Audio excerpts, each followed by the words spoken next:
GMS 선교사 열전. 아침의 나라 조선이여, 고무신 걸음 강물 건너 눈물의 100개국에서 2,600여 명의 GMS 선교사는 세계 선교의 선두주자로 달려가고 있습니다. GMS 선교사 열전은 2023년 지금도 선교적 사명을 따라 사역을 감당하고 있는 자랑스러운 우리 GMS 선교사들의 드라마와 같은 삶과 사역을 찾아갑니다.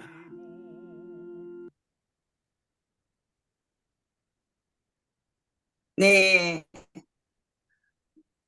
오늘은 특별히 우리 자랑스러운 우리 여성 선교사님을 소개하고자 합니다. 김미숙 태국 선교사이십니다. 1998년부터 지금까지 사역을 하고 계시며 정말 우리 GMS의 여성 싱글 선교사로 정말 자랑스러운 우리 선교사님이십니다. 이 시간에 우리 선교사님 사역을 말씀으로 증거해 주시겠습니다. 우리 김미숙 선교사님 말씀해 주세요. 네, 감사합니다. 사와디카. 감사합니다. 사와디카는 태국어로 안녕하십니까? 라는 뜻입니다. 먼저, 사역을 나누기에 앞서서 저희 산티파 선교회 국제대표이신 김정배 선교사님께서 추천해 주시고 또 선교훈련뿐만 아니라 또 지금까지 사역을 또 지도해 주시고 또 오늘도 이렇게 응원해 주시려고 들어오셔서 너무 감사드립니다. 저는요, 1999년 12월 말부터 2001년도 12월 말까지 장충교회 파송으로 태국에서 단기 선교 사역을 담당을 했습니다. 그리고 GMS 선교사로는요, 2004년에 또 단기 선교사로 방콕에서 센터 사역을 감당하다가 GMS 선교사로는 2005년에 장기 선교사로 파송받고 지금까지 교회 개척을 해오고 있습니다. 그래서 먼저는요, 하나님께서 저를 어떻게 부르셨는지 그리고 어떻게 헌신하게 됐는지를 나누고 싶습니다. 먼저는 우리 주 예수 그리스도께서는 저를 한없는 은혜와 사랑으로 구원하시고 우리 가족에게 또 복음을 전하는 자로 세우셨습니다. 또한 정말 하나님께서 구원하실 뿐만 아니라 타 문화권 선교사로 부르셨습니다. 먼저는요, 제가 태어나기 전에 3년 전에 위로 오빠가 한 명이 태어났는데 안타깝게도 태어난 지 얼마 지나지 않아서 세상을 떠나서 온 가족이 슬퍼하고 아이를 기다리는 가운데 3년 후에 제가 태어났습니다. 그래야 해서 제 이름마저도 그 당시에 마을에서 학식이 제일 높다는 목사님께 믿지 않던 부모님이 이름을 짓도록 해서 제 이름이 김미숙, 그래서 한자로 아름다울 미에 맑을 숙이잖아요. 그래서 그 아마 목사님이 지으셨으니까 제 자신이 양 대신 예수님을 입은 그 이름으로 지었지 않았나 싶은 생각이 들어서 저는 태어날 때부터 예수님의 옷을 입고 태어났다라는 그런 자부심이 있습니다. 그래서 그 당시에요. 저희 할머니는 집사님이셨는데 시골교회 충남 부여군 은산면 장벌리 정말 산골짜기에 성결교회가 하나 있었어요. 장벌리 성결교회. 그 교회에서 항상 한복을 입으시고 새벽에 새벽종을 치시는 그런 집사님이셨습니다. 그래서 할머니는 저를 유독히 사랑하셨어요. 왜냐하면 할머니가 너무 첫째 로 태어난 오빠를 사랑하시고 막 너무 크게 잔치를 하다 못한 나머지 오빠가 잘못된 거 아닌가라는 자신의 죄책감 때문에 그랬는지 저를 유독히 사랑하셔가지고 그 당시에 부모님이 믿지 않았지만 저를 할머니의 집으로 데려가서 늘 교회에 데려가서 또 신앙생활을 하도록 했습니다. 그래서 유년기 때 늘 교회에 안고 다니셔서 할머니가 농담으로 너는 그 교회에 그 방석에다가 오줌을 꽤 많이 싸놨다라고 할 정도로 교회 친근하게 자랐습니다. 그런데 제가 3살이 되던 날 부모님이 이제 서울로 이사 오게 되셔서 서울에 있었지만 할머니가 늘 저를 그 시골에 데려가셔서 함께 하셨습니다. 그런데 그 어느 추운 겨울날이요. 할머니가 어떤 언니 오빠들이 초롱불을 들고 막 노래를 하니까 뭐 5일장인가 가서 그 당시에 라면이 거의 처음 나왔을 텐데 라면을 벽장 속에 꾹꾹 감춰주고 저를 제일 사랑하신다던 할머니께서요. 저를 한 개도 안 주시고 그 언니 오빠들한테 그 라면 귀하다는 그 라면을 사 주셔 가지고 제가 마음속에 생각하기를 '우리 할머니는 나를 제일 사랑한다더니 할머니가 나를 사랑하는 것이 되게 진실이 아니라는 생각이 들어서 할머니한테 내심 그런 좀 원망하는 마음? 좀 약간 섭섭한 마음이 생기기도 했습니다. 그러던 어느 날 또 이제 서울에서 생활을 하는데 교회를 친구 따라 가다 말다가 초등학교 때 그랬습니다. 그런데 할머니가 어느 날 고혈압 중풍으로 쓰러지셔서 저희 온 가족이 또 정말 이사를 해서 할머니를 돌보고 또 집 팔아 논 팔아 부모님은 할머니를 부양하는 그런 책임을 져야만 했습니다. 그래서 할머니는 저를 사랑했지만 고혈압 중풍으로 쓰러지신 후에는 교회에 가서 예배를 드리지 못할 정도로 몸이 많이 힘드셨고 부모님에게는 굉장히 어려움, 경제적으로 그다음에 육체적으로 또 많은 어려움이 있었습니다. 그런 와중에 중학교 때 할머니가 소천하셨어요. 근데 할머니 돌아가시기 며칠 전에 늘 사랑하시는 할머니는 추운 겨울에 제가 아버지가 주신 그 호빵을 가지고 할머니 방으로 가서 할머니 주면 할머니는 언제나 저를 반겨주셨는데 저를 반겨주시는 대신에 저를 눈을 한번 딱 보더니 벽으로 인해 고개를 숙이는 거예요. 저를 정말 외면하는 것이 너무나 오싹하게 느껴졌는데 그 이후로 할머니가 소천하셨습니다. 그래서 소천하신 날 저는 할머니의 그 죽음 앞에서 하나님 앞에 기도했어요. 하나님, 우리 할머니 천국에 계시죠? 우리 천국에 가서 우리 할머니 만나게 해주세요. 그리고 할머니가 소천한 그 바로 주일날 제가 앞집에 있던 친구를 데리고 그 교회 집 근처에 있던 서울에 있는 장충교회를 출석하게 되었습니다. 그래서 출석한 첫날 중등부 선생님이 저에게 교회에서 주는 성경책을 선물해 주셨는데 그 선생님이 누구냐면 김석중 선교사님이세요. 김석중 선교사님이 중국말로 이렇게 한자로 김미숙이라고 성경에다가 써줬던 것이 지금도 생각이 납니다. 그래서 저는 중등부 때부터 또 정말 규칙적으로 정말 신앙생활을 잘했는데요. 그 말씀을 듣고 훈련을 하는 가운데 세례를 받는데 하루는 선생님이 목사님 통해서 세례를 받으라고 권면 주셨는데 제가 믿음이 연약하다 못한 나머지 제가 아직 너무 부족해서 세례를 못 받겠어요라고 거절을 했어요, 한 번은. 그랬는데 나중에 믿음이 자라고 나니까 내가 부족하고 내가 죄인이라도 하나님의 은혜로 구원을 받는다는 사실에 감격하고 그 세례를 받았는데 당시 장충교회 이규일 목사님이 심호하실 때 세례를 받았는데 세례 문답하던 날 유난히 장로님하고 목사님께서 10계명에 대해서 물어보시면서 제5계명이 무엇이냐고 정확하게 물으셨어요. 근데 마침 제가 열심으로 공부한 나머지 5계명은 내 부모를 공경하라라고 또렷이 얘기를 한 기억이 있습니다. 나중에 신앙생활하면서 하나님께서 왜 그때 목사님을 통해서 또 장로님을 통해서 그 10계명에 내 부모를 공경하라는 말씀을 주셨는지 알게 되었습니다. 그래서 세례받는 그날 아직도 잊을 수 없는 게 1시간 내내 그 예배 시간 내내 눈물로 예배를 드리고 학생이었지만 얼마나 예수님의 사랑에 감격했는지 세례를 받고 사진을 찍어야 되는데 세례 사진을 찍었는지 안 찍었는지 기억하지 못하고 예배실을 뛰쳐나와서 막 울었던 기억이 납니다. 그 감격이 아직도 있습니다. 그렇게 이제 신앙생활을 하고 고등학교에서는 얼마나 전도를 열심히 했는지 내가 우리 숭이 여중 고 학생들을 많이 전도할 거예요 막 하고 막 친구들을 막 막 전도회 갔습니다. 그래서 선생님들이 정말 좋아하는 그런 주일학교 학생이었습니다. 그래서 선생님들이 얼마나 우리 당시에 떡볶이집이 유행이었는데 신당동 떡볶이촌에서 우리를 사준 거를 다 합치면 아파트 하나 사줬다고 할 정도로 선생님들의 그 사랑을 굉장히 많이 받고 자랐습니다. 그런 가운데 좀 꿈을 펼치기 위해서 또 대학을 가야 되는데요. 고등학교 때쯤에 저희 아버지께서 정말 노량진 수산시장에서 자영업을 하는 그런 아버지셨는데, 우리 아버지가 법도 없이 살 거라는 그런 아주 착한 양반이었습니다. 충청도 양반.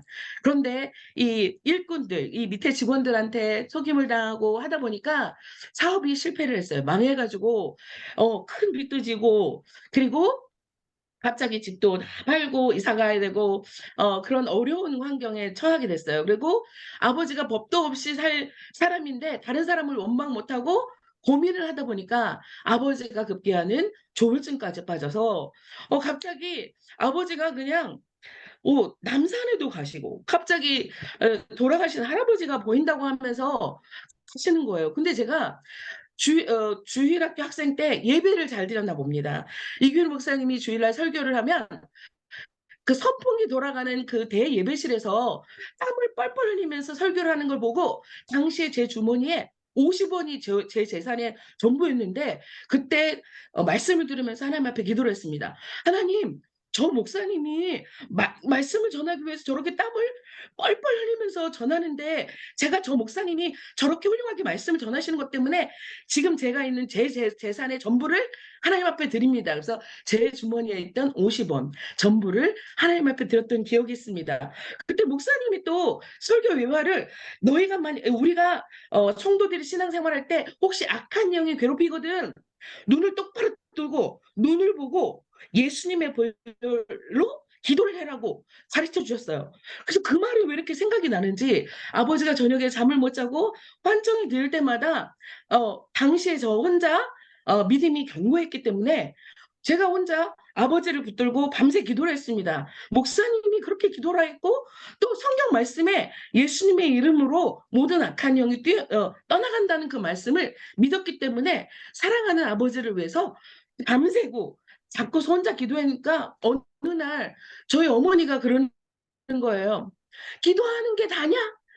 그래서 어떻게 고쳐져? 라고 얘기를 하시는데 그게 몇 개월이 되고 1년이 되니까 어머니가 제 생일날 십자가 목걸이를 그때 당시에 믿지 않았는데 십자가 목걸이를 생일 선물로 해줘가지고 눈물을 흘렸던 기억이 납니다. 그래서 제가 대학을 바로 가지 못하고 또 정말 유치부 선생님으로서 또 교사로서 교회에서 봉사를 하는데 교회만 가면 집이 또 망해가지고 경제적으로도 어렵고 꿈을 펼치지도 못하는 그런 암울한 가운데 있는데도 교회만 가면 너무나 평안이 넘치는 거예요. 교회만 가면 우리 가족의 문제가 무엇이 있는지 아무것도 생각이 안 나고 너무 행복해요, 막. 행복하고 평안하고 우리가 맨날 교회에 있는 거예요. 그래서 고등학생이 맨날 금요철에 가서 막 기도하면 권사님들이 사탕 주고 요구르트 주고 떡 주고 그리고 또 그런 것도 너무 감사하고 그다음 기도하면은 하나님이 이렇게 위로해 주시고 또 근심 걱정이 다 사라지고 말씀의 은혜가 있고 그러는 거예요. 근데 저도 모르게 이상한 입으로 막 이상한 말이 나오는데 그때는 그게 방언인지도 몰랐어요. 그리고 저희 교회에서 극보수기 때문에 방언에 대해서도 얘기해 주는 사람이 없었지만 그래도 아버지를 위해서 기도하는 가운데 믿음이 점점 자라갔습니다. 감사하게 그런데 어느 순간에 제가 어느 날 길을 가는데 나무를 보고 가을이었어요.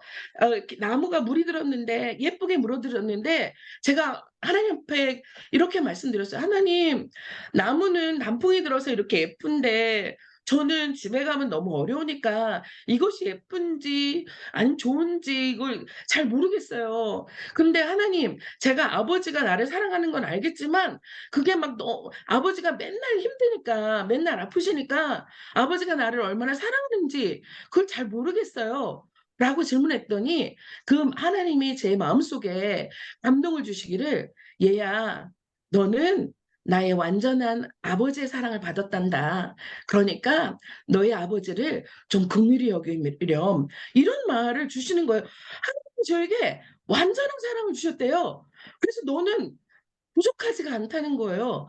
그때 그 길을 가다가 나뭇잎을 보고 하나님께 속삭여듯이 기도했던 그 기도를 하나님께서 내 마음속에 응답해 주시는 걸 보고, 와, 나는 완전한 사랑을 받았구나.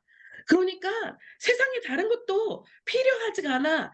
그 대신에 아버지가 아프시고 한 것에 대해서 긍휼히 여기면 돼. 그리고 그 당시에 세례 받을 때 분명히 목사님이 십계명 다시 물어봤지.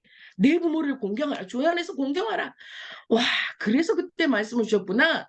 그때부터 정말 연약해 보이고 불쌍해 보이고 어떨 땐 아버지 때문에 화나고 막 이럴 때가 있었는데, 그런데 아버지가 긍휼히 여겨지고 아버지가 사랑스럽게 여겨지고 그러는 거예요. 그런데 우리 아버지가 또 종손이셨어요. 그래서 제사를 1년에도 몇 번 드리는 우리 가정이었습니다. 사업이 실패해도 돈이 없어도 제사 때만큼은 상다리가 부러지게 음식을 차려놓고 제사를 드리는데, 저는 믿음이 생기니까 제사를 지내면 하나님이 싫어하신다는데 저는 하나님이 싫어하시는 일을 하기 원하지 않았어요. 그래서 부모님이 음식 차릴 때 음식 차리는 걸 도와주고 제사에 참석을 하지 않았더니 어느 날 아버지가 화가 나서 저를 혼내고 꾸짖고 어떨 때는 정말 손을 내기도 하고 그런 어려움을 겪었습니다. 그런데 저는 하나님 앞에서 정말 우상에게 절하고 싶지 않았습니다. 그래서 믿음이 자란 다음에는 그냥 절만 하지 않는 것이 아니라 음식을 다 준비를 하고 제가 몰래 제 방으로 가서 먼저 부모님이 제사하기 전에 하나님 앞에 기도했어요. 하나님, 우리 가정이 주 예수를 믿으라 그리하면 너와 네 집이 구원을 얻으리라 하셨잖아요. 하나님은 거짓이 없다고 했는데 우리 가정이 예수님 믿는 가정이 되게 해주세요라고 기도를 했습니다. 그래서 그렇게 몇 해가 지나고 아버님은 여전히 병세가 나아지시고 그리고 때로는 병원에 입원하시고 했는데 제 마음에 하나님이 순수한 믿음을 주셔서 병원에 찾아가서 성경책을 어머니하고 들고 가서 저 혼자만 믿음이 있으니까 성경책을 펴면서 아버지에게 전도하고 사형리를 훈련받은 걸 가지고 아버지를 전도하고 아버지가 영접 기도를 따라할 수 있게 인도하고, 그래서 급기야는 아버지가 예수님을 영접하고 마지막 순간에는 아버지가 모든 제사를 폐하고 우리 가족이 추도 예배로 바꾸는 그런 놀라운 일들도 생겼습니다. 아버지가 추도 예배로 바꾸셨지만 어머니는 그 당시에 너무나 온갖 노동 일을 하면서 가족의 생계를 책임지셔야 했기 때문에 엄마는 믿는 마음조차도 없었습니다. 할머니가 6년 동안 고혈압 중풍으로 또 치매로 고생하실 때 다 간병을 해서 효부로 소문이 났고, 할머니가 소천하시고 나니 남편이 사업이 망해서 10여 년을 아프고 나니까 어머니의 몸과 마음은 다소한 상태였습니다. 그런데 제가 신앙생활하면서 고등학교 때 고등부 수련회를 갔는데요. 수련회를 가서 목사님이 설교하시기를 예수님이 우리 죄를 위해서 그 피를 흘리시고 죽으셨는데 누가 예수님을 대신해서 선교를 헌신할 사람 일어나 보라고 했는데, 저는 당시에 선교가 무슨 짓인지도 알지도 못했어요. 근데 단지 그 말, 예수님이 우리 죄를 위해서 십자가에 피 흘려 돌아가셨는데 예수님을 위해서 헌신해야지 하고 딱 일어났는데 저 혼자만 일어난 거예요. 그게 얼마나 민망한지.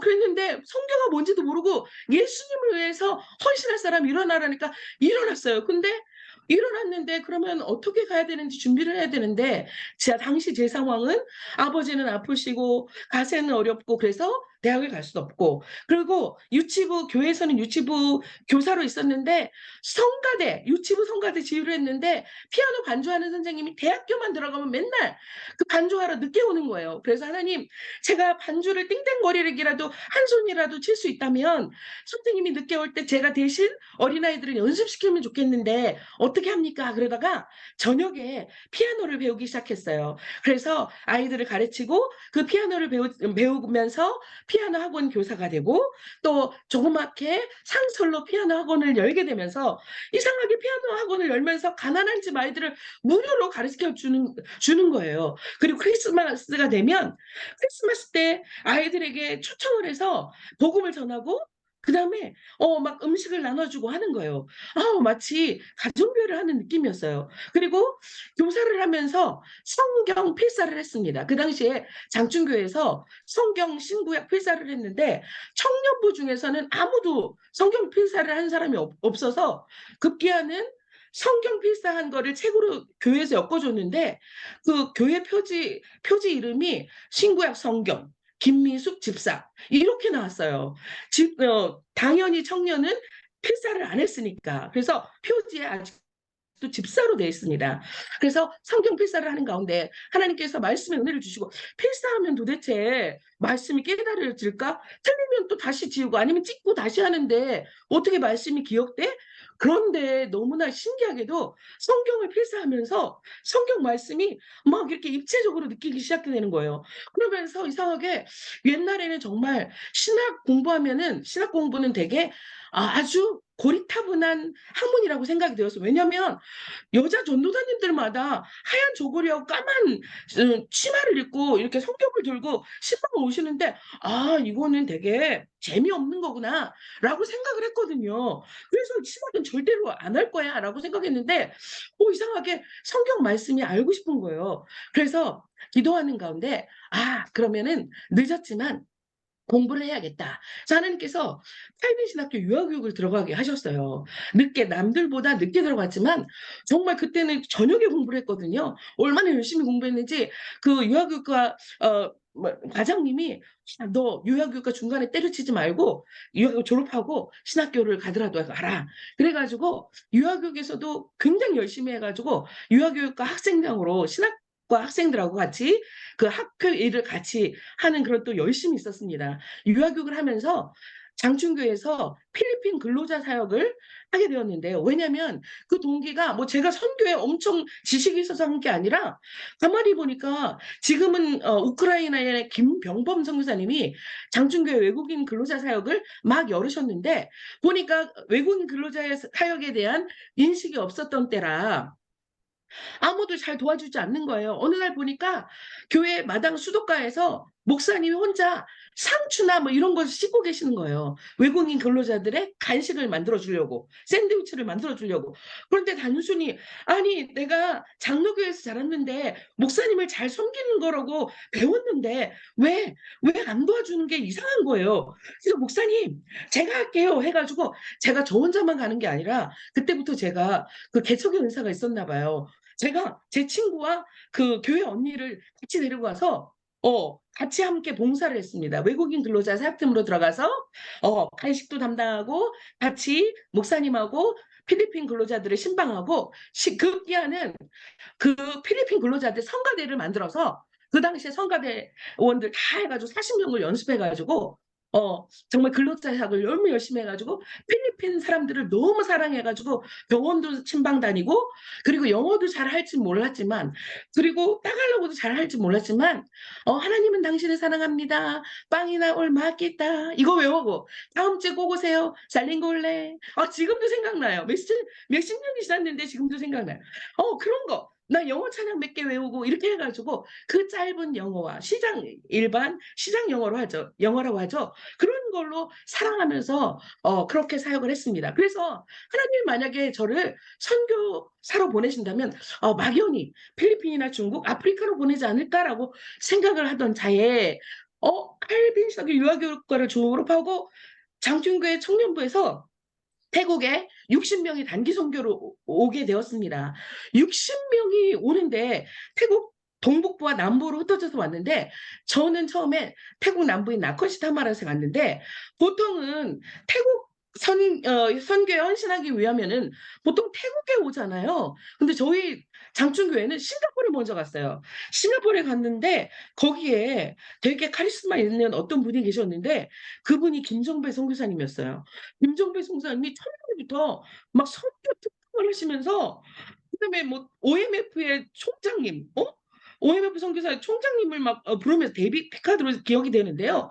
그 정말 막 태국 선교했던 것들을 얘기를 하면서 막 얘기를 하면서 첫날부터 선교 헌신자들 막 일어나라고 그러는 거예요. 그래서 말이나 돼요. 일주일 동안 다니면서 본 다음에 그 다음에 선교 헌신을 시켜도 할까 말까인데 첫날 막 선교 특강을 하면서 헌신자 일어나라고 그러더니 갑자기 선교 헌신된 사람 일어나래요. 그래서 저 일어났죠. 왜냐하면 고등부 때 선교 헌신했으니까. 근데 갑자기 선교사님이 태국 선교에 헌신했냐고 묻더라고요. 그래서 솔직해야 되잖아요. 그래서 태국 선교에는 헌신을 안 했기 때문에 일어나지 않았습니다. 그랬더니 헌신할 때까지 앉지 말으라는 거예요. 그래서 저는 솔직해야 돼서 끝까지 안 앉았어요. 서 있더니 선교사님 나중에 그냥 앉으라고 해가지고 앉았던 기억이 있는데 일주일 동안 선교사님의 눈을 피해서 왜냐하면 저는 태국에 이제 선교 특강을 듣고 태국에 오니까 태국에 불교 향 있잖아요. 건물마다 막 괴물 붙어 있는 게 너무 싫은 거예요. 그래서 한국에서도 막 산에 가면 절간 가려면 안 가고 막 지나쳐서 가고 막 이랬는데 태국에 오니까 막 태국 냄새도 싫죠. 당시에 또 저희 단기팀을 인도했던 선교사님이 이상한 시장에서 막 이상한 똠얌꿍 그 태국의 그 맛있는 지금은 맛있어요. 근데 이상한 화장품 냄새 나는 것 사주면서 먹으라 해가지고 저희가 일주일 동안 볶음밥만 먹고 단기 선교를 다녔거든요. 그래서 이제 태국은 다시는 안 올 거니까 이제 내가 태국을 위해서 정말 열심히 기도해야지. 그래서 일주일 동안 단기 선교 다니는 동안에 버스 안에서도 태국을 위해서 기도하고 학교 집회하는데 그 아이들의 눈동자를 보면서 기도하고 이젠 다시 안 올 거니까 죽을 만큼 기도했습니다. 그랬는데 이상하게 며칠 지난 다음에 태국 어린아이들의 눈동자를 봤어요. 눈동자 태국 아이들이 눈이 한국 사람보다 눈이 크거든요. 눈이 예쁘고 그리고 그윽한 눈빛에 그 외로움이 보이기 시작하는 거예요. 근데 하나님이 제 마음속에 그 감동을 주시는데 그 마음 가운데 어떤 마음을 주냐면 내가 사랑하는 이 태국 영혼을 왜 너는 사랑하지 않느냐. 이런 마음을 해피님은 주시는 거야. 난 다시는 안 올 건데. 그래가지고 아닐 거야. 내가 잘못 들은 걸 거야 하고 이제는 정말 선교를 마치고 돌아갔는데 자꾸 도전을 주시는 거예요. 그래서 그 다음에 다시 한번 다른 교회랑 조인을 해가지고 다시 한번 단기 선교를 오고 그 다음에 마지막 핑계가 저는 아버지가 아프시잖아요. 아버지가 아프시는데 아픈 아버지를 놓고 어떻게 제가 선교를 하겠습니까? 하나님, 저는 못 가요. 아버지를 고쳐주시든지.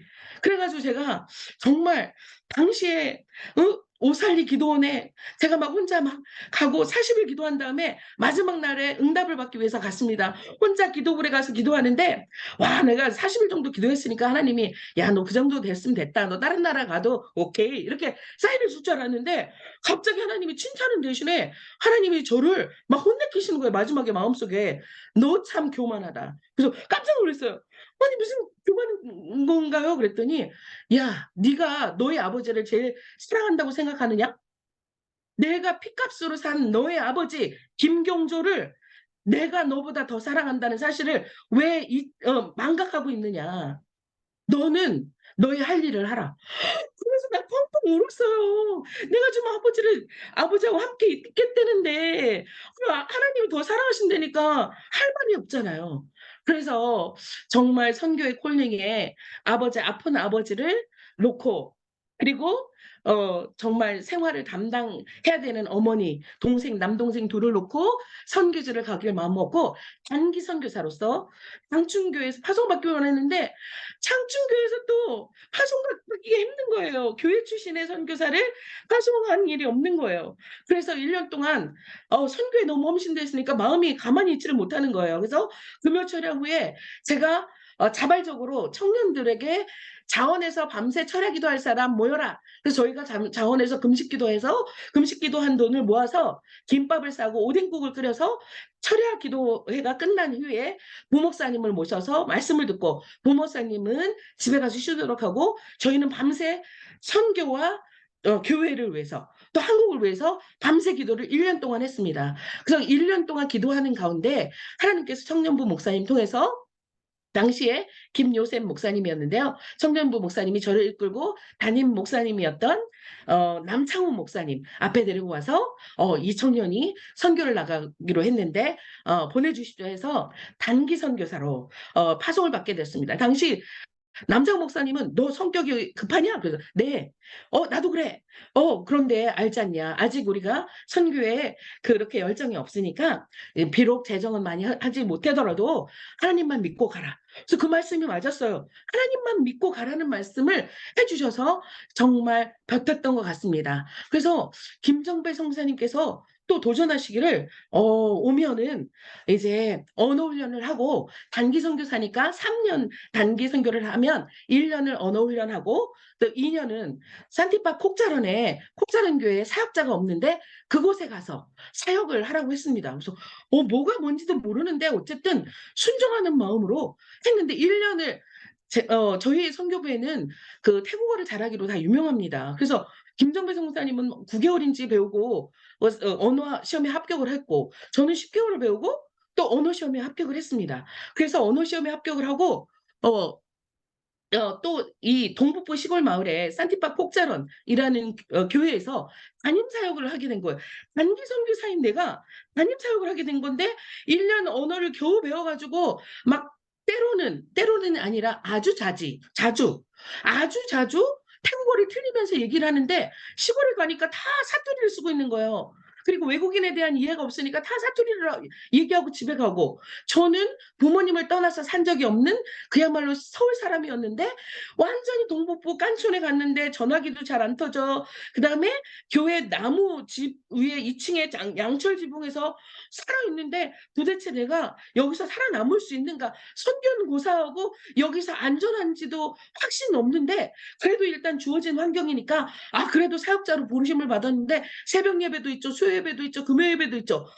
주일 예배도 있죠. 오, 주여. 그래서 매일마다 저녁마다 혼자서 태국어 성경을 사전을 찾으면서 말씀을 전했는데 말씀을 전하면서 제가 막 문법이 틀린 거를 막 바로 실시간으로 알 수가 있는 거예요. 그래서 하루는 너무나 자존심이 상하는 거예요. 하나님 저를 주의적으로 불렀는데 왜 자꾸 태국말도 막 자꾸 틀리고 제가 또 전하는 말씀이 정말 능력 있게 이 성도들에게 역사하는지 정말 너무 궁금합니다. 하나님.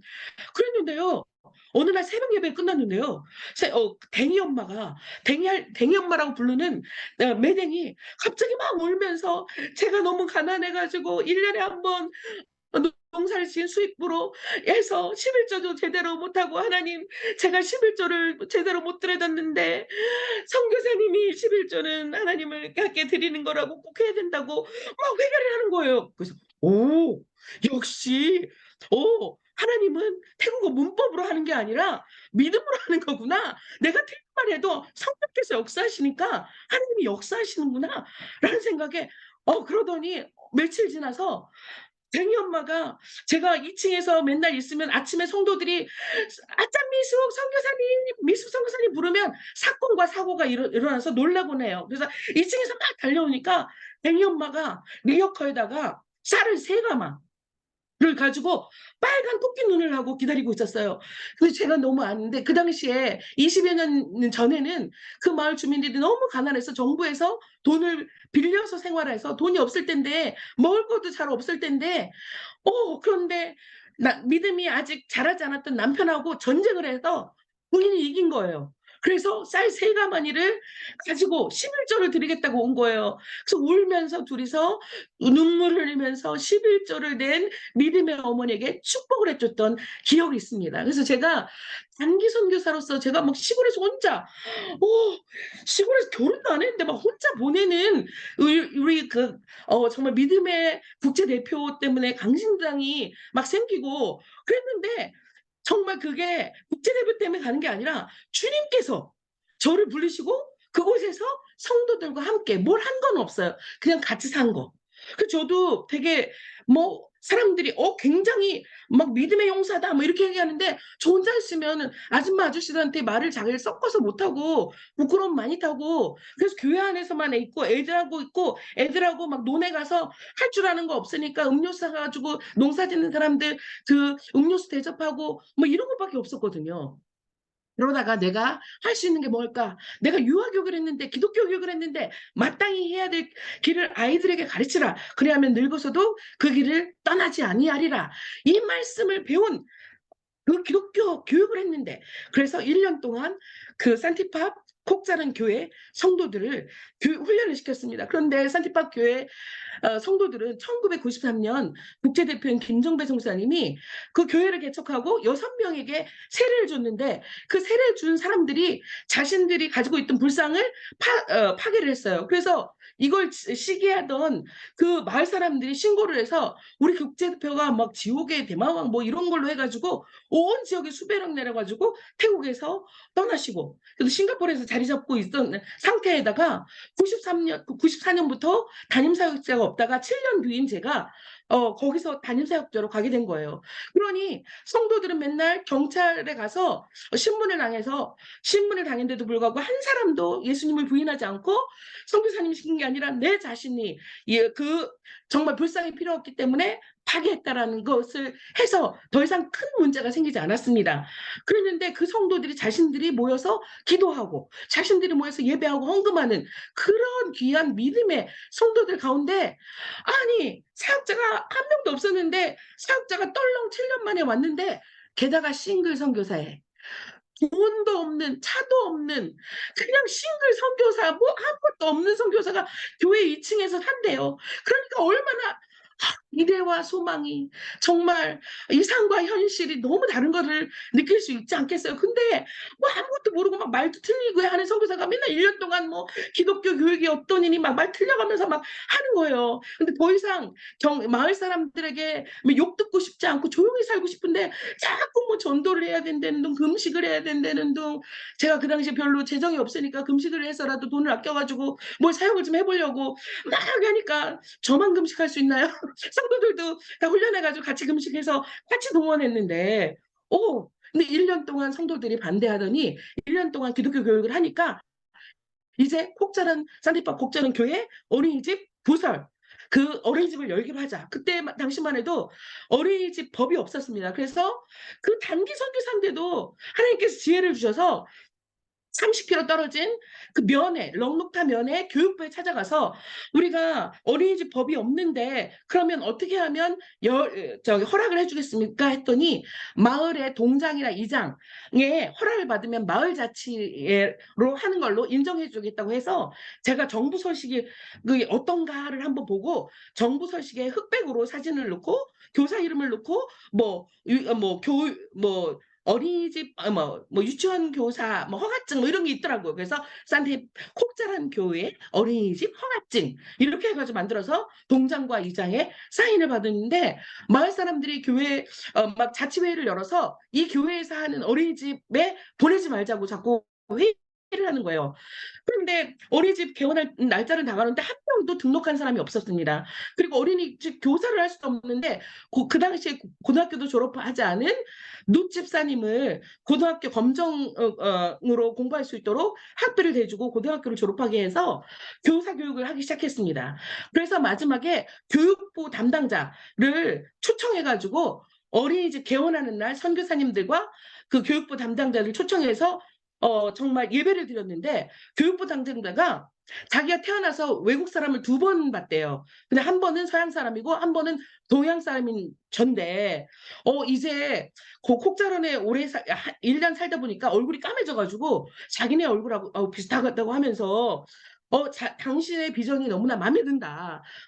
그래서 당신의 비전이 마음에 들어서 이곳에 왔다 하니까 공무원 제복을 입고 좋은 차를 타고 그 시골 마을에 오니까 갑자기 동장과 이장의 손자들을 보내기 시작하는 거예요. 그래서 아무도 안 보낸다던 사람들이 7명, 처음에 7명을 보내서 콕사는 교회 어린이집이 개원이 됐고 저는 그 어린이집 개원을 1년 동안 해놓고 또 교사 교육을 하고 단기 사역을 잘 마쳤습니다. 근데 단기 사역을 마칠 때쯤 되니까 제가 도대체 선교라는 게 궁금한 거예요. 3달에 한 번씩 싱가포르에 가서 회의를 하고 피드백을 받고 그러면서 선교에 대해서 이론적으로 좀 정립하고 싶다라는 생각이 들어서 미션 퍼스펙트를 그 시골에서 어떻게 구해가지고 혼자 읽기 시작했습니다. 그래서 읽어서 그 단기 선교에 대한 피드백을 하고 또 마지막으로 단기 선교에 대한 그 리포트를 써야 되는데 리포트를 쓸 때쯤에 또 저희 선교부에 그 장기 선교사님 오셔서 케어를 해드리냐고, 제가 시골에서 9시간을 버스 타고 케어를 월요일부터 금요일까지 해드리고 다시 돌아가서 하느냐고, 그걸 마무리하지 못한 게 너무나 지금도 안타까운 일로 생각됩니다. 그런 가운데 다시 한국에 와서 정말 신학훈련을 하고, 또 싱가포르에서 김정배 선교사님의 도전으로 ACTI에서 타문화권 선교 훈련을 받고, 또 2005년 1월에 1월이죠. GMTI 훈련을 받고, 그래서 GMS 장기 선교사로 파송을 받고 5월에 장충교회 또 파송으로 또 5월에 나오게 되었습니다. 근데 제가 하나님께서 저에게 순수한 마음을 주셔서 그런지 장기 선교할 때 그 어줍지 않은 1년 채 안 되는 시간을 언어 훈련을 했는데, 그 언어로 뭘 살아남았다고 생각을 했는지, 오자마자 장기로 왔으니까 1년 더 하면 되잖아요. 공식적으로 또 GMS 2년 할 수 있잖아요. 그러면 단기 1년 한 거에 2년 됐으면 얼마나 태국어를 잘하는 선교사가 됐을 텐데, 그 무슨 열정이 있는지 2005년 5월에 오자마자 바로, 제가 콕자른교회 성도들을 사랑하니까 이웃에 있는 중소도시에, 장기니까 중소도시에서 사역을 해야 된다는 그 훈련을 받고, 그거는 있어가지고 그럼 중소도시가 제일 어디냐, 우벌라차타니, 여기에 와서 개척을 바로 5월에 했습니다. 5월에 기도하면서 정말 차도 없어가지고 걸어다니면서 5월을 하고 8월에 개척을 예배를 드리고, 불신자인 이곳에서 정말 개척을 하는데, 혼자서 한 3개월을 혼자서 새벽 예배, 그 리조트 방 안에서 혼자 예배 드리고 리서치를 하고 하는 가운데, 개척 예배 때는 단기 선교사 한 명이 저와 함께, 최유미 선교사라고, 저와 함께 1년을 함께 사역을 했었습니다. 그런 가운데 개척을 하면서 느끼는 것은, 하나님께서 내가 혼자 예배 드리는 것도 기뻐하신다는 그런 확신이 있었기 때문에 혼자 예배를 드렸을 때도 정말 기쁨으로 예배를 드릴 수 있었습니다. 그래서 개척하는 가운데 저는 특별히 다음 세대, 차세대 교육에 관심이 있었기 때문에 어린이 선교를 중점적으로 한 결과, 어린이들이 초등학교 때부터 어린이들이 말씀을 듣고, 또 성경학교를 통해서 또 훈련을 받고 하면서 어린이 교사들을 중학교 때부터 주일학교 교사들로 세우고, 그리고 대학생들이 돼서 여기는 대학교 학생들도 주일날 수업이 있기 때문에 대학교 가면은 믿음에서 떠나는 친구들이 많은데, 그 어렸을 때 초등학교 때 왔던 학생들이 믿음 안에서 잘 자라서 믿음의 청년들 자라고, 청년이지만 10여 년을 신앙생활하고 헌신한 가운데 청년 집사님, 아집사, 껍집사, 꼭깃 집사를 선교부에서 그 집사로 임명을 하고 집사로서 세워졌습니다. 그리고 이런 가운데 콕자란교회 첫사랑이에요. 선교의 첫사랑이기 때문에 항상 무슨 일이 있으면은 콕자란의 사역을 돕고는 했는데, 어느 날 12월 어느 날 콕자란교회 크리스마스 부흥회, 어린이 부흥회를 해주러 다른 선교사님이랑 갔는데, 그때에 어렸을 때 제가 단기 선교사 때 봤던 어린아이가 커서 있는 것을 봤어요. 그래서 몇 년 동안 못 봤기 때문에 너 지금 대학생이니 고등학생이니 그랬더니 고3인데 대학교를 가야 되는데 좀 어려움이 있다 그래요. 그래서 왜? 그랬더니 나는 대학 공부를 더 하고 싶은데 엄마가 공장에 가라고 합니다. 왜? 그랬더니 여러 가지 상황들을 성도님들이 얘기해 줬어요. 그래서 저도 모르게 그 당시에 저는 벌써 안식년을 좀 몇 번 해야 되는 상황인데, 여러 가지 이유로 못 가는 상황이었는데 안식년을 고민하고 있었는데, 저도 모르게 너 정말 공부하고 싶니? 네, 네 공부하고 싶대요. 그래서 저도 모르게 제 입술에서 정말 이상한 말이 튀어나오는 거야. 너 공부하고 싶으면 나랑 함께 살자. 나는 돈이 없는데 하나님 너 인생을 책임져 주실 거야. 오 마이 갓, 주님. 하나님께서 제 입술을 통해서 이렇게 선포를 하시는 거예요. 제가 속에, 너는 네가 살 것도 없으면서 맨날 너 어떻게 하려고 얘를 또 이렇게 얘기해. 그랬는데 이 친구가 닉네임이 꺼이라는 했는데, 이 친구가 이 말에 순종해가지고 그때부터 대학교에, 이곳에 와서 라차파 대학교에 유아교육과를 합격해서 저와 함께, 지금까지 한 14년 15년 됐는데 저와 함께 제가 딸로 마음으로 입양을 해서 딸로 함께 살고 있습니다. 처음에는요, 제가 마치 기른 거 같이 느껴졌어요. 왜냐면 이 친구랑 같이 새벽 예배 드리고, 그 다음에 저녁마다 가정 예배 드리고, 그 다음에 그 생활훈련. 왜냐면 엄마랑 뭐 같이 많이 돌봄을 받은 기억이 없기 때문에 아침도 거의 굶고 다녔대요. 그래서 야채도 먹는 훈련이 안 돼서 마치 유아교육을 다시 하는 것처럼 교육을 했습니다. 그랬는데 어느 날 이 친구가 밥을 먹는 어느 날 막 우는 거예요. 선교사님, 저는요, 누군가가 나에게 반찬을 놔둔 적이 없어요. 만약에 선교사님이 아니었으면 저는 공장에 다녔을 거예요. 막 이런 얘기들을 하는 거예요. 그러면서 이렇게 생활을 하고 이 친구가 대학교를 졸업하고 대학교에서도 주일 성수를 잘하고, 그리고 대학교를 졸업하고 또 교육 공무원으로서 공무원 시험에 합격하고, 이제는 정말 제자 훈련도 받고, 그리고 이제는 또 교회 회교지만 BBS, 방콕의 BBS의 신대원의 신학생으로서 온라인으로서 일주일에 한 번씩 강의를 들으면서 또 제 사역을 같이 함께 하고 있습니다. 그래서 지금은, 그전에는 제가 마치 기르는 사람 같았는데요, 지금은요, 친구 같아요. 친구이자 동역자로 그리고 성장하고 있습니다. 그래서 정말 너무나 정말 할 말은 많지만 이런 그 개척하는 가운데서도 하나님께서 가르쳐 주신 게 있는데, 하나님이 가장 원하시는 것은 한 사람의 영혼이 돌아오는 거고 한 사람이 예배드리는 것이라고 느꼈는데, 지금도 잊을 수 없는 한 사건이 있습니다. 사먼이라고 성도가 있었는데요, 저희 교회 주일학교에 잉이라는 친구가 있습니다. 10여 년을 주일학교 때부터 정말 그 교육하고 했는데, 부모님을 위해서 매일 기도했습니다. 저희가 매일 전도했는데 부모님이 불교인이라서 쌀쌀맞게 저희를 대하고 아는 척도 안 하는 어느 날, 10여 년이 지난 어느 날, 아버지인 사먼 형제가 폐암에 걸렸다는 말을 들었어요.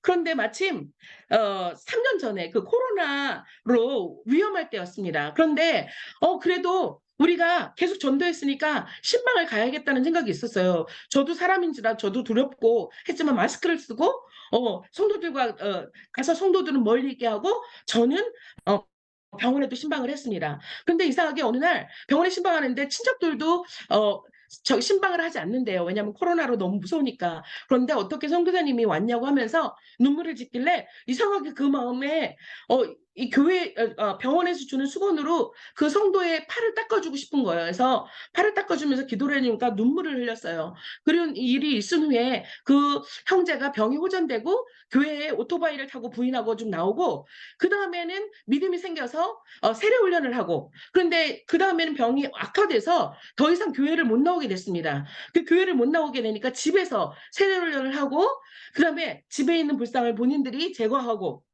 그래서 교회 마당에서 저희가 세례를 줬어요. 근데 몇 년 전에 그 싱글 선교사에게도 세례를 주는 권한을 GMS에서 주셔서 감사합니다. 그래서 이 성도에게 정말 그 세례 복장도 없이 그냥 성가대 하얀 가운으로 입고, 우리 성도는 암으로 대머리를 내서 머리카락 하나도 없는데 그 마당에서 몇몇 성도들과 장미꽃 한 종이를 줘가면서 세례를 하고, 그러고서 이제 세례를 주고 했는데, 어느 날 토요일마다 그 집을 신방 갔는데 오후에 갔거든요. 근데 제가 그날따라 오전에 10시에 가고 싶은 거예요. 그래서 성도 청년들한테 오늘 아침에 전도와 대신에 신방을 가겠다고 하니까, 왜 계획을 바꾸냐고 청년들은 무섭습니다. 계획 바꾸면 그 이유를 확실히 설명해 줘야 돼요. 그래서 갔는데, 이상하게 가서 예배를 드리는데, 나 같은 죄인을 태국어, 한국어, 영어를 알아듣지도 못하는 그 성도 앞에서 제가 막 재롱을 부리고 있는 거예요. 그 예배를 드리고, 근데 기도를 하는데 이 성도의 전 세계의 기도가 나오는 거예요. 그래서 느낌이 이상했는데, 그 예배를 드리고 다시 교회로 돌아오는 순간 그 딸인 잉 자매한테 전화가 왔습니다. 우리 아버지가 천국에 가셨습니다. 그래서 저희가 너무 놀래가지고, 하나님께서 이 사먼 성도의 마지막 순간에 원하시는 것은 하나님 앞에 예배드리는 거였다. 예배로 그 인생을 마감하게 하는 거였다. 그리고 이 사먼 성도가 소천하기 전에 가족에게 나를 기독교 장례 예배로 드려달라 해서, 불교인 아들이 반대를 했어도 부인과 딸이 얘기를 해서 정말 저희 선교부의 당시 산티파 교회 연합단체의 회장이었던 수리아 목사님을 모시고 저녁에 그 집 마당에서 기독교 예배로 우리 성도들과 함께 예배드렸던 기억은 지금도 저를 기쁘게 하고 감사하게 합니다.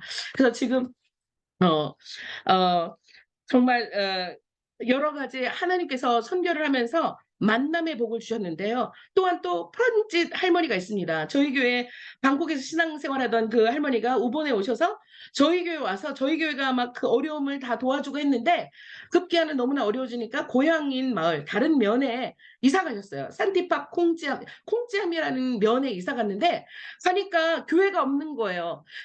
30분을 자전거로 헤매면서 교회를 찾아다녔는데 교회가 없다면서 제가 전화를 하니까 선교사님 교회가 없어요. 그래서 그 마음에 안타까운 마음에 주일날 90km를 달려서 그 집을 신방했습니다. 근데 신방에서 예배를 드리는 도중에 마을 애들이 거기 집이 가난하니까 마을 집 평상에서 예배를 드렸는데 마을 애들이 막 맨발 뻗고 막 돌아다니는 거예요. 근데 제 마음속에 그 아이들이 복음을 못 듣는다는 사실이 너무나 저를 견딜 수 없게 하는 거예요. 그래서 저도 모르게 하나님께서는 가끔 아주 자주 제 입술을 통해서 선포하실 때가 있습니다. 오늘부터 매주 주일 오후 4시 예배가 있겠습니다. 와, 청년들은요, 부담감 때문에 놀래고, 플러진 할머니는 매주 예배 드릴 수 있는 것 때문에 놀래고, 다 놀랬습니다. 그래서 그때부터 계속 산티팝 콩지암 전도처가 개척되었는데요. 너무나 안타깝게도 7년 동안 가정교회가 잘 되고, 가정교회 리더인 플런짓 할머니를 잘 세워가고 있는데, 7년 후에 이 온 가족이 방콕으로 갑자기 이사를 가게 돼서 그 컨택 포인트가 없어진 거예요. 키퍼슨이 없어져가지고 아이들만 남게 되고 집도 없고 예배드릴 장소도 없고 그래서 하나님 저는요 핑계 댄 김에 하나님 매주마다 90km 달려오기 너무 힘들어요. 그 산티파 모범교회도 섬기기 힘드니까 하나님 여기까지인 줄 알고 저희가 다음 주부터 안 와도 될까 막 그랬더니 하나님이 그러는 거예요. 애들이 집회를 안 가요. 예배 드리려고.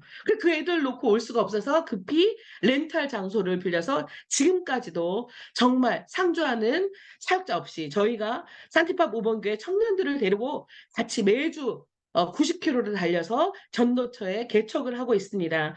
그래서 하나님께서 한 영혼을 얼마나 귀하게 여기시는지를 알 수 있는데요. 그래도 몇 년이 지나니까 너무 힘들어서 하나님 여기까지만 할게요. 선교부에서 회장으로도 섬기고 그래서 630km인 그 방콕에 가서 또 그 선교사들 또 케어하고 또 일을 보는데 또 때로는 운전해서 가기도 하고 비행기를 타고 가고 너무나 힘든데 하나님 주일날 오후까지 가는 게 너무 힘듭니다. 여기까지만 할까요? 그럴 때마다 하나님이 미수가 네가 좀 내 대신 가주면 안 되겠니? 라고 하는 그 마음의 감동을 주셔서 지금까지도 계속 하고 있습니다.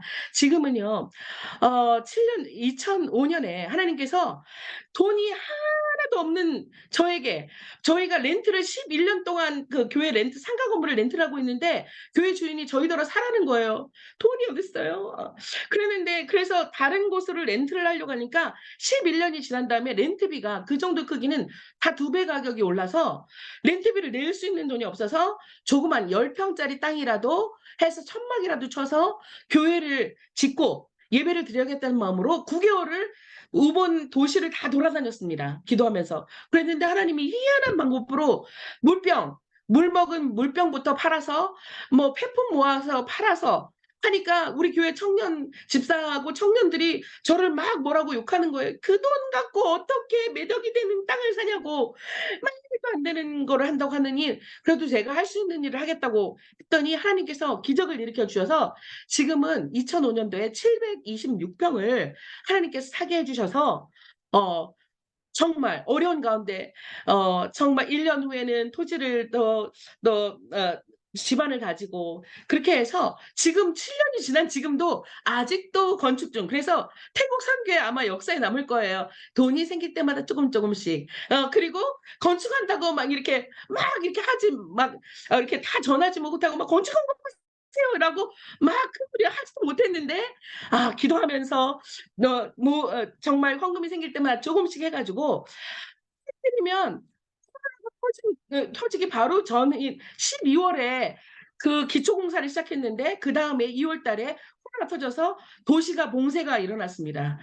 철근값이 오르고 그리고 건축회사와 자재회사가 법정 분쟁이 붙고 이런 어려운 가운데도 하나님께서는 노아의 방주를 짓는 그런 마음을 주셔서 하나님께서 크기가 작든지 크든지 하나님께서 하라고 하니까 나는 성도가 늘어나든지 줄어들든지 내가 해야 될 바는 순종하는 것이라고 생각을 해서 지금 산티파 산티파 모본교회 선교사를 건축하고 있습니다. 지금도 골조공사가 다 되지 않아서 기도하면서 돈이 조금 모아지면 조금씩 하고 돈이 뭐 좋아지면 조금씩 하지만 그래도 너무 감사한 것은 그런 가운데서도 성도들이 믿음에서 시험을 받고 말씀으로 또 다시금 승리하고 또 흩어졌던 성도들이 또 다시 모이기도 하고 그리고 저도 코로나 때 절망스럽지만 마스크를 끼고 그다음에 빵을 만들어서 팔고 유기농 야채를 같이 재배해서 건축원금을 모으고 그리고 마스크를 쓰면서 또 제자 1대1 제자 훈련을 해서 그 성도들을 세워서 그 성도들과 함께 전도와 양육을 하고 그리고 또한 그 선교부 안에서 세븐일레븐이라는 비전 태국 77개 도마다 그리스도의 복음을 태국 77개 도마다 그리스도의 교회를 세우자라는 그 비전에 따라서 그 비전을 잊지 않고 7개 도시, 동북부 7개 도시에 그 지역장으로서 섬기면서 그 교회들을 케어하고 섬기고 있습니다. 그래서 지금도 마음의 소원은 뭐냐면요. 산티팝 우본교회 선교센터를 통해서 태국 현지인 들이 선교사 훈련을 받고 선교사로 파송을 보내고 그리고 한국교회 청년들이 많이 선교 열정이 떨어졌는데 한국교회 청년들이 이 선교센터를 통해서 선교 훈련을 받고 선교에 동원되고 그리고 교사들을 훈련해서 기독교 교사들을 훈련하는 그런 선교센터 기독교 교육센터로서의 기능을 감당하는 사역을 하고자 합니다. 그래서 저는 하나님께서 선교사로 부른 것이 감사하고 제가 선교사로 처음 부름을 받았을 때 하나님께서 저에게 주신 말씀이 뭐냐면 사도행전 13장 47절과 48절 말씀에서 주께서 이같이 우리를 명하시되 내가 너를 이방의 빛을 삼아 너로 땅끝까지 구원하게 하리라 하셨느니라 하니 이방인들이 듣고 기뻐하여 하나님의 말씀을 찬송하며 영생을 주시기로 작정된 자는 다 믿더라. 영생을 주시기로 작정된 자는 다 믿더라. 정말 태국 선교는 너무나 힘든 열정인 것 같습니다. 정말 마음을 다해서 물질을 다해서 몸을 다해서 사랑을 다해서 주고 줘도 어느 날 믿음 있는가 보면 어느 날 믿음에서 떨어지고 그다음에 1% 6,600만 700만 되는 인구의 1%밖에 기독교 인구가 아니고 동북부는 더욱더 불교 행사가 더욱더 많아서 그런지 3개월마다 불교 행사가 있으면 주일학교 아이들 반으로 줄고 밀물과 썰물을 해서 마치 하나님이 뭐 이 전도 선교를 하는 것도 있지만 저를 훈련하시는 것 같아요. 저를 훈련하는 것. 그런데 그런 어려움 속에서도 기쁨으로 할 수 있는 것은 내 한 명의 예배도 하나님은 받아주신다. 그래서 선교지에 오는 순간 새벽 예배를 놓지 않았습니다. 혼자라도 새벽 예배를 놓지 않고 양딸로 함께 있는 꺼이와 지금 또 새벽 예배를 같이 드리면서 정말 희노애락을 함께하는 그런 여기 맨 앞줄에 키 작은 요 친구가 제가 양딸로 함께하는 꺼이입니다. 그 본명은 게사린 코차라신데요.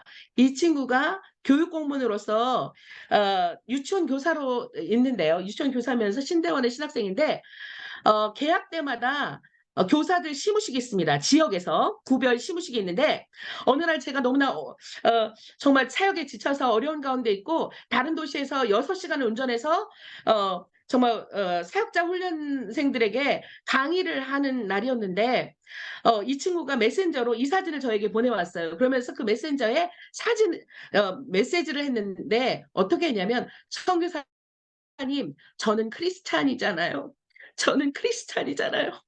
라고 메시지를 보냈습니다. 태국에는 이렇게 교회 뭐 학교에서 행사를 할 때에도 모든 불교 행사를 합니다. 그런데 이 친구 하필 키가 작잖아요. 그래서 맨 앞에 교사들 가운데 맨 앞에 서 있는 거예요. 근데 이 친구가 사진을 찍은 게 아니라 거기 행사한 사람들이 사진을 찍어서 보냈는데 이 친구의 마음속에는 불상 앞에 이 합장하고 뭐 기도해도 뭐라고 안 할 텐데 이 친구에는 얘는 그 당시에 자기가 크리스찬임을 나타내고 싶었나 봐요. 그래서 이 친구 얼굴 표정을 보면 굉장히 상기된 표정이 있습니다.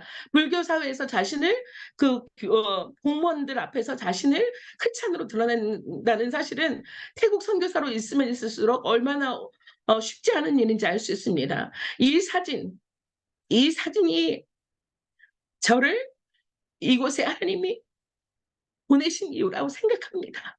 어떤 어려움이 있어도 복음을 증거할 수 있는 일은 하나님이 영생을 주시기로 작정된 자는 다 믿더라는 그 말씀이 이루어지기 때문입니다. 그래서 그리하여서 꺼이는 저의 자랑이고 예수님의 자랑이고 또 태국 선교의 소망이라 생각됩니다. 이런 꺼이들이 많이 자라나기를 소망합니다. 저희 산티팝 선교회 국제단체의 김정배 선교사님이 우상 사건으로 굉장히 많은 동안 어려움을 당하셨는데 그 교회, 산티팝 국자라는 교회의 출신입니다. 그리고 그곳에 있는 많은 사람들이 사역자가 됐고 그리고 그곳에 있는 사람들이 많은 영향력을 끼치고 있습니다. 그래서 그 산티팝 선교회의 우상 사건은 선교회의 수치가 아니라 선교회의 자랑이고 그리고 그 국제대표는 우리 선교회의 자랑입니다. 그래서 늘 마음에 감사하고 존경하는 마음이 있고요. 그리고 이런 영적인 자녀들과 함께 태국 77개 도마다 그리스도의 복음을 태국 77개 도마다 그리스도의 교회가 세워지는 그날까지 함께 할 것입니다. 감사합니다.